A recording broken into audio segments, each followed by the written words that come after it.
السلام علیکم and welcome to دیروی اکیډمي. د انګلیسي ژبې د ګرامر او قواعدو مکمل کورس موږ نن شروع کوو. د انګلیسي ژبې د زده کړې لپاره دا کورس ډیر زیات مهم دی.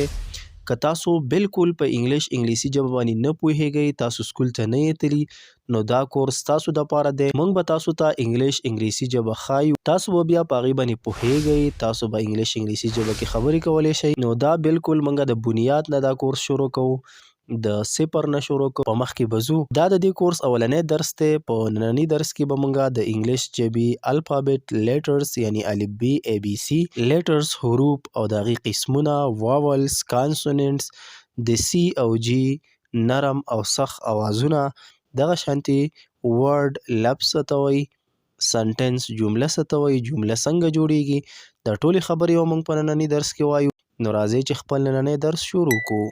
نو اولنۍ خبره ده ګرامر، چې کوم ته ګرامر موږ وایو، نو دا څه ته وایي؟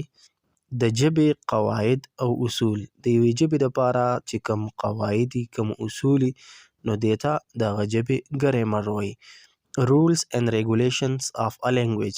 د یو ژبې دپاره رولز او ریګولیشن مطلب اصول و ضوابط. د یوې ژبې دپاره اصول او قواعد چې دا ژبه جوړیږي څنګه، دا ژبه به وایو څنګه، دا لیکلی کیږي، لوستی کیږي څنګه، ویلی کیږي څنګه، دا ټولې خبرې موږ په ګرامر کې وایو.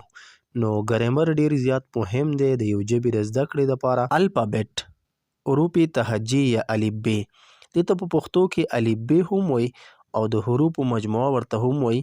دا د حروفو هغه ټولګی دی، هغه سیټ دی چې دا د یو ژبې د حروفو یا کلمو د جوړولو دپاره استعمالیږي. مطلب دا ژبه ټوله د دې نه جوړی، دا رایوځای شوي او د دې نه دا جوړي. لکه د انګلیسي ژبې 26 حروف دي د A نه واله Z پورې، او د پښتو ژبې 40 حروف دي د الف نه واله یا پورې، او دا ټوله ژبه د دې نه جوړه ده. دا موږ سره سیمبلز دي، علامات دي. د څه شي دپاره علامات دي؟ نو ساوندز اف ا لینګویج، د یو ژبې د اوازونو دپاره دا موږ سره علامات دي، دا نښې دي. مطلب ABC، دا A، دا B، دا C، دا د اوازونو دپاره دا نښې دي، علامات دي، سیمبلز دي، مطلب دا د اوازونو لپاره استعمالیږي. زه تاسو له دې لنډ مثال در کومه چې موږ کله خبرې کوو، اصل کې ژبه څه شی دی، لینګویج څه شی دی، هغه خبرې دي که نه، موږ خبرې کوو، دا ژبه ده. نو په یوه ژبه کې مین څیز اوازونه وي، مطلب موږ د خولې نه اواز راوباسو نو خبرې کوو. نو دغه اوازونو دپاره چې کوم علامات استعمالیږي، کومې نښې استعمالیږي، نو دغه دي موږ سره الفابت یا لیټرز چې کوم دي، مخکې به موږ وایو. اوس موږ راځو انګلیش الفابت ته، د انګلیش ژبې الفابت. نو ما تاسو ته مخکې ویل چې د A نه واله د Z پورې دا یو سیټ دی، مطلب یو دی، دا ټوټل یو سیټ دی د A نه واله Z پورې، او په دې کې دننه لیټرز دي، حروف دي 26 حروف دي په دې کې. نو هغه به مخکې موږ وایو، او دا د یو ژبې دپاره بنیاد دی، دا ډیر زیات مهم دي. اول کې به ته دا زده کې، که چاته زده وي نو تاسو دوباره دا وګورئ، دا زده کوئ، تاسو به کې نوې نوې خبرې زده کوئ، او دا ستاسو دپاره د یو ژبې د زده کولو دپاره دا بنیاد دی چې دا تاته یاد شي، نو ته یوه ژبه بیا په اسانه باندې زده کولی شي. نو موږ دا لیټرز، دا حروف، دا د A نه واله Z پورې 26 دا وایو. تاسو ما سره وایئ چې دا تاسو ته زده شي. په دې کې اولنی دی A، په دې کې هر یو حرف موږ دوه لیکلي دي، یو غټ دی، یو وړوکی دی، کیپیټل سمال. نو هر یو حرف دا په دوه قسمه لیکلی کېږي، غټ او وړوکی. نو یو غټ A دی، بل وړوکی A دی. B، اوس د A اوازونه، مختلف اوازونه، A د دې اواز دی، د B اواز دی با. دا اوازونو دپاره ما تاسو ته مخکې ویل د ساوندز دپاره استعمالیږي. C، د C بیا اوازونه دي، ځینې ځای کې ک اواز ورکوي، ځینې ځای کې س. نو دا دواړه مخکې موږ وایو چې کوم ځای کې به دا س اواز ورکوي، کوم ځای کې به ک اواز ورکوي. دا به تاسو ته ټول کلیر شي، په دې باندې به تاسو پوه شئ. D، E، F، G، H، I، J، K، L، M، N، O، P، Q، R S T U V W X Y Z یا زی ورته هم ویل کېږي او زیډ ورته هم ویل کېږي. دا د ان والا د زیډ پورې شپږویشت لیټرز حروف چې موږ وویله دا ډېر زیات لازم دي. دا زده کوئ. دا د یو ژبې دپاره بنیاد دی او ما تاسو ته دا هم ویل چې دا د اوازونو دپاره د ساونډز دپاره نښې دي. مطلب د هر یو خپل خپل اواز دی او دا اوازونه چې راجمع شي نو دا یوه ژبه وي. دا بیا خبرې ته په دغه طریقه باندې کولی شي. اوس موږ دې له راځو چې دا لیټرز دا په څو قسمه دي. نو اولنی تقسیم خو د دې دا دی چې دا په دوه قسمه دي. کیپیټل لیټرز دي. کیپیټل وایي غټ ته، لیټرز وایي حروفو ته، او دې ته دویم نوم وایي اپر کیس. اپر کیس مطلب دا بر لیکلی کېږي ځکه دې ته اپر کیس وایي. مخامخ تاسو ته ښکاري A B C دا غټ دي. دا غټ A B C دي، غټ لیټرز دي. دا د انګلیش ژبې په لیکلو کې ډېر زیات کم استعمالیږي. ځینې ځایونو کې دا کیپیټل استعمالیږي او بل دي سمال لیټرز چې کوم ته دویم نوم وایي لوور کیس. سمال ورته ځکه وایي چې دا واړه دي. لوور ورته ځکه وایي چې دا واړه لیکلی کېږي، لاندې لیکلی کېږي. او په انګلیسي ژبه کې دا سمال لیټرز ډېر زیات استعمالیږي او کیپیټل لیټرز دا په لږ ځایونو کې دا کیپیټل لیټر استعمالیږي. که موږ بیرته د لیټرز ABC ته وګورو نو په دې کې ما تاسو ته مخکې وویله چې دا هر یو لیټر دا موږ دوه لیکلي دي، یو غټ بل وړوکی، یو کیپیټل بل سمال. سمال لیټرز دي لکه اوس A دی نو A یو کیپیټل دی او بل سمال دی، یو غټ دی یو وړوکی دی. B دی نو یو غټ دی یو وړوکی دی. C دی نو یو غټ C دی بل وړوکی C دی، کیپیټل او سمال. نو دغه شانتې دا ټول هر یو کیپیټل حالت لري دی، غټ او یو وړوکی. نو دا واړه ډېر زیات استعمالیږي او دا کیپیټل غټ دا په ځینو ځایونو کې استعمالیږي او دې ته وایي کیپیټلایزیشن. کیپیټلایزیشن مینز چې موږ به کم ځایونو کې کیپیټل لیټر استعمالوو، غټ ABC به موږ کم ځای استعمالوو. دا لږ ځایونو کې استعمالیږي هغه موږ وایو. اولنی دا خبره ده چې دا چې کله هم جمله شروع کېږي نو د جملې په شروع کې به اولنی لیټر ته غټ لیکي. لکه د دې مثال He is going to school. نو اوس په دې کې دا هی اولنی HE هی په دې کې دا H غټ لیکلی شوی دی، کیپیټل لیکلی شوی دی. نو بیا چې جمله ختمه شي نو بیا دویمه جمله He is my friend، هغه زما ملګری دی. نو بیا هم H غټ لیکلی شوی دی. نو کله چې جمله شروع کېږي یا یوه جمله ختمه شي بله شروع کېږي نو اولنی لیټر به غټ لیکلی کېږي، کیپیټل به لیکلی کېږي. یو دا ځای شو. تاسو بیا وګورئ چې کوم ځای کې جمله شروع شوي نو هلته به اولنی لیټر غټ وي. بل دی پراپر ناون. مخکې به موږ بیا ناون هغه به مخکې را روان دي او بیا موږ وایو چې څه ته وایي. خو پراپر ناون دلته موږ لنډه دا وایو چې څومره هم خاص نومونه دي. خاص نومونه دي مطلب په یو ځای پورې خاص دي.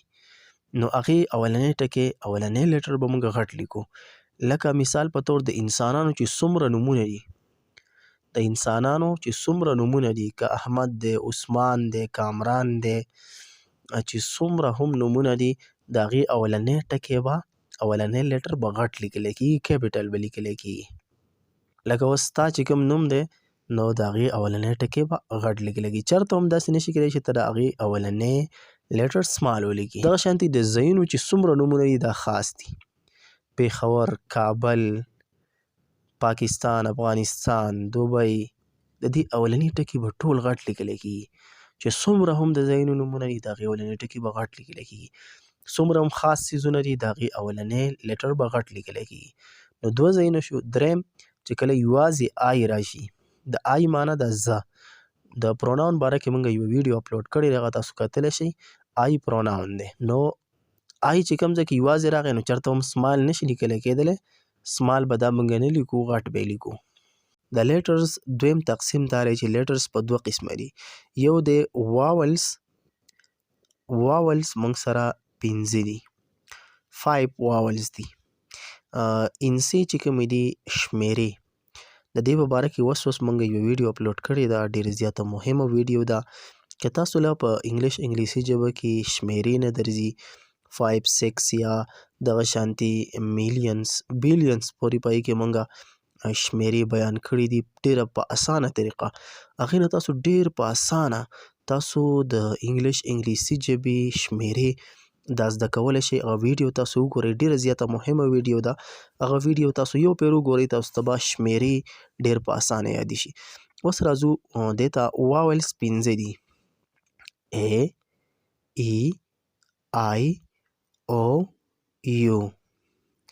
په دې لیټرز کې د A نه والا Z پورې په دې کې دا 5 دې ته واولز وایي. واولز ورته ولې وایي؟ د دې دا په انګلیسي ژبه کې د زبر زیر پیش کار کوي. واولز ډېر زیاته مهم دي. چې کله موږ دا ادا کوو، مطلب دا وایو، نو زموږ چې کومه د هوا د ساه اخیستو نالۍ ده، نو په دې کې رکاوټ نه راځي. مطلب جبه یا تالو دا پکې نه استعمالیږي، دا ډایرکټ ویلی کېږي. A E I O U. مطلب دا چې کله ته وې، نو ستا د مرۍ دا کومه لار چې کومه تلې ده چې ته پې ساه اخلې، په دې کې هېڅ قسمه بندیز رکاوټ نه راځي. نو دا واولز دي. او د انګلیش په هر یو ورډ کې، په هر یو لفظ کې واول خامخا وي. مطلب د انګلیش چې څومره هم کلمې دي، څومره لفظونه دي، نو په هغې کې دا واول خامخا وي. که واول پکې نه وي، نو بل داسې یو لیټر به وي چې هغه به د واول اواز ورکوي، خو د واول د اواز دا پکې خامخا وي. د دې نه بغیر د انګلیش ژبې کلمې یا لفظونه نه جوړېږي. دویم دی موږ سره کانسوننټ. نو چې 5 واول شو، نو کانسوننټ به څومره وي؟ کانسوننټ دی 21 21. نو 21 او 5 دا څو شي؟ 26. او موږ ویلي چې ټوټل لیټر 26 دي. نو د دې واول نه علاوه چې څومره پاتې شو، د A E I O U نه علاوه چې کوم پاتې شو، B C D F G H J K. نو د دې A E I O U نه علاوه ته به دا A E I O U دا یاد کی. نو چې دې نه علاوه څومره مراتله، نو هغه به کانسوننټ، هغه به واول نه وي. دریم یو قسم دی موږ سره، هغې ته سیمی واولز وایي. سیمی واولز مطلب دی نیم واولز. مطلب دا به اصل کې دا کانسوننټ دي، W او Y. دا دوه موږ سره سیمی واولز دي. دې ته موږ سیمی واولز وایو. سیمی مطلب دی نیم. مطلب دا اصل کې کانسوننټ دي، خو کله ناکله دا د واول اواز ورکوي. چې په یو ورډ کې، په یو لفظ کې کله واول نه وي، موږ خو دا وویل چې واول به پکې خامخا وي، خو چې واول نه وي، نو د واول د اواز ورکولو دپاره به یا W وي او یا به Y. لکه اوس یو ټکی دی مای یا کرای یا ډرای. دا لفظونه دي د انګلیسي ژبې، په دې کې واول نشته، خو په دې کې دا وایي دا سیمی واول په طور راغلی دی، دا د واول اواز دلته ورکوي. نو W او Y دې ته موږ سیمی واولز وایو، چې دا هم ستاسو په ذهن کې وي. اوس راځو دې ته چې د C او G اوازونه. که تاسو د لیټرز وګورئ د A نه والا Z پورې، نو په دې کې د هر یو لیټر خپل اواز دی، خو د C او G د دې اوازونه دوه دي. نو دا ستاسو دپاره پیژندل ډېر زیات لازمي دي. ستاسو دپاره موږ 2 لفظونه راوړي دي، یو دی سیټي او بل دی کار.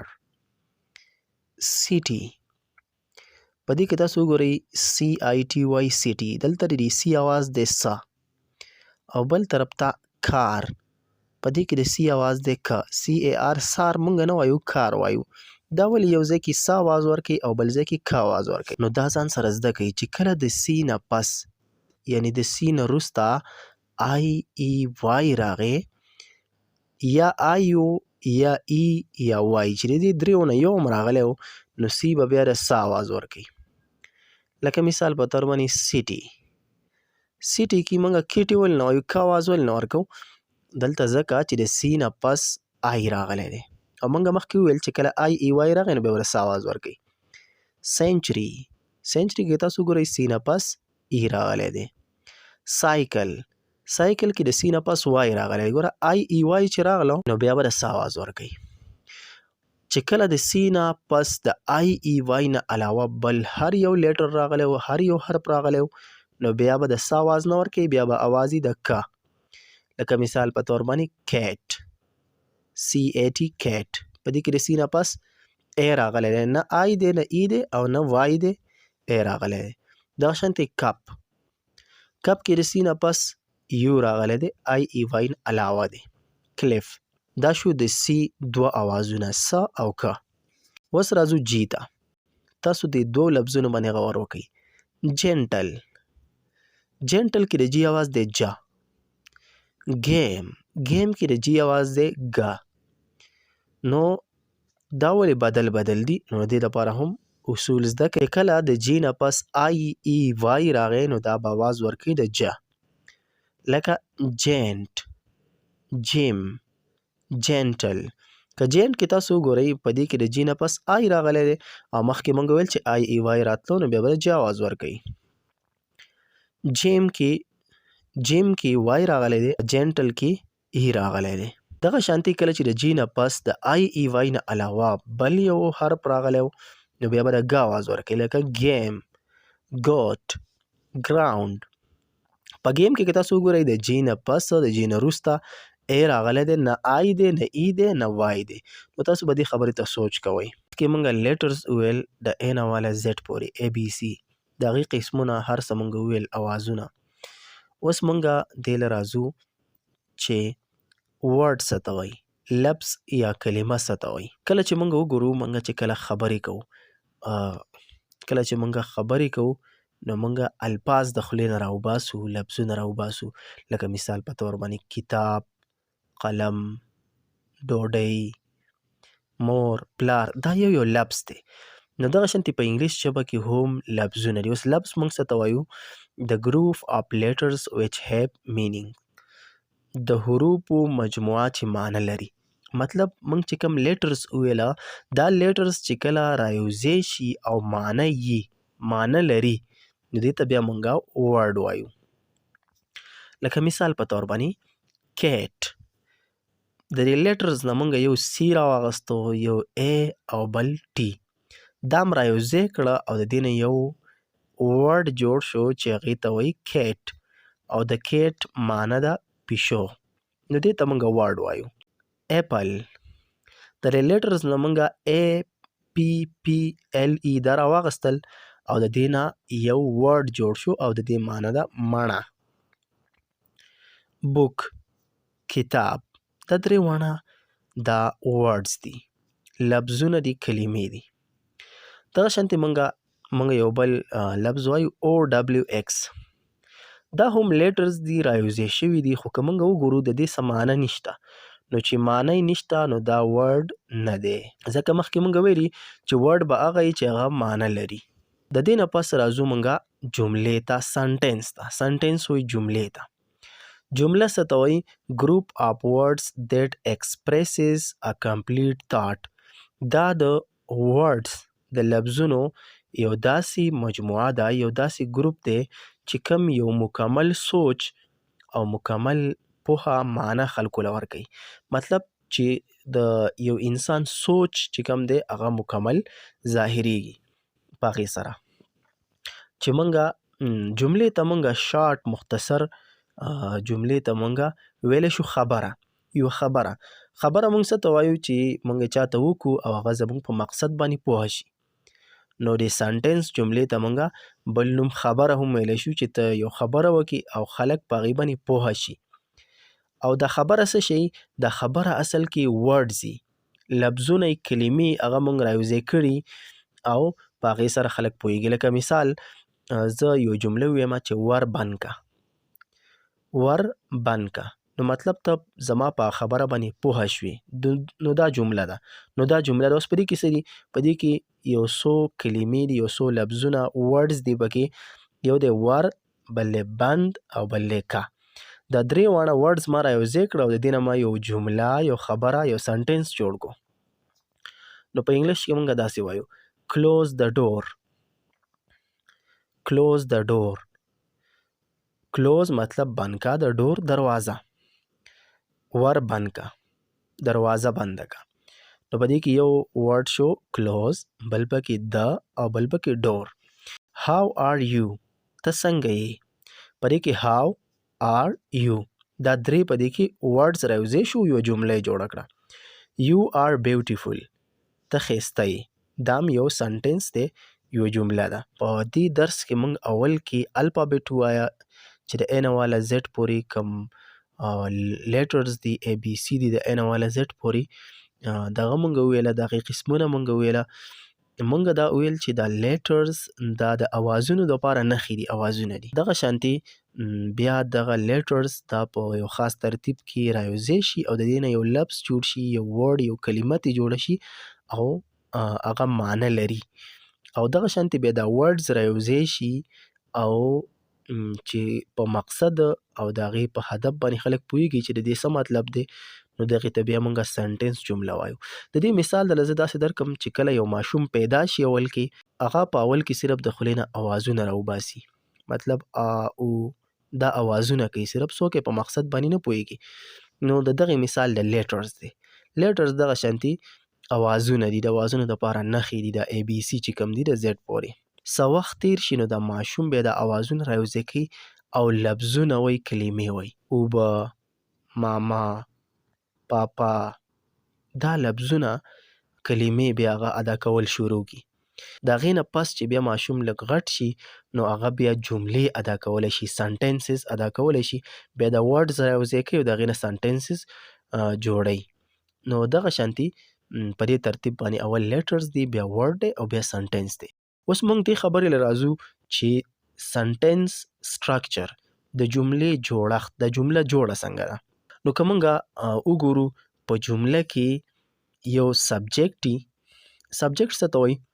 سبجیکټ چې په جمله کې کم کس کار کوونکی، په پښتو ګرامر کې دې ته موږ فاعل وایو، کار کوونکی، یا د کم څیز په باره کې خبره کیږي.